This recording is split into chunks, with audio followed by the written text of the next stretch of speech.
Méditation du 11 avril. Ingénierie inverse. Nous devons, frères, rendre continuellement grâce à Dieu à votre sujet, et ce n'est que juste, puisque votre foi augmente et que l'amour que vous avez tous les uns pour les autres abonde de plus en plus. 2 Thessaloniciens 1, verset 3. J'ai un ami ingénieur qui a un don très spécial. C'est un spécialiste des moteurs et des machines. Il sait les démonter et les remonter avec une précision admirable. Jusqu'ici, penses-tu, c'est tout à fait normal pour un ingénieur. C'est vrai, mais en plus, il peut démonter une machine neuve qu'il n'a jamais vue, analyser chaque pièce et comprendre chaque détail de son fonctionnement. Et autre chose, il peut construire un nouvel engin à partir de cette connaissance. Une machine qui fonctionne bien mieux que celle analysée. Je te l'ai dit, il a le don d'ingénierie inverse, où il faut démonter pour comprendre. Je pense que l'ingénierie inverse est très utile dans notre vie communautaire parce que nous voulons tous que le texte écrit aux Thessaloniciens s'applique également à nous. J'aimerais que mon Église grandisse dans la foi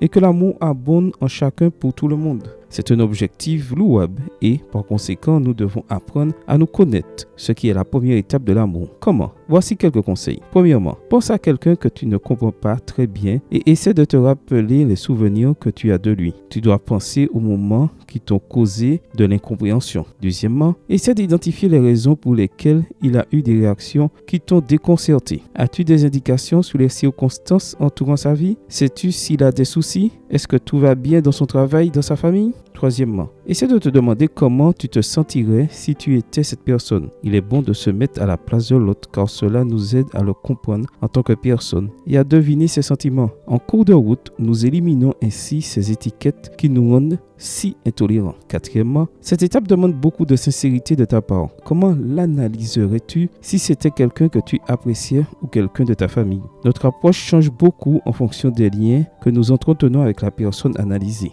Cinquièmement, une dernière question. Comment l'évaluerais-tu si tu l'aimais comme Dieu l'aime? Difficile mais vital, afin que tu puisses créer une image appropriée pour toi-même, car dans cet exercice, tu commences à voir de manière panoramique. Après l'ingénierie inverse, vient le remontage de tout. Et voilà la clé, l'amélioration de la mécanique relationnelle. Que tes efforts se matérialisent dans une communauté de personnes qui grandissent non seulement dans la foi, mais aussi dans l'amour. Sois assuré que tu en seras le premier bénéficiaire. Amen. Bonne journée à toi et que le Seigneur te bénisse.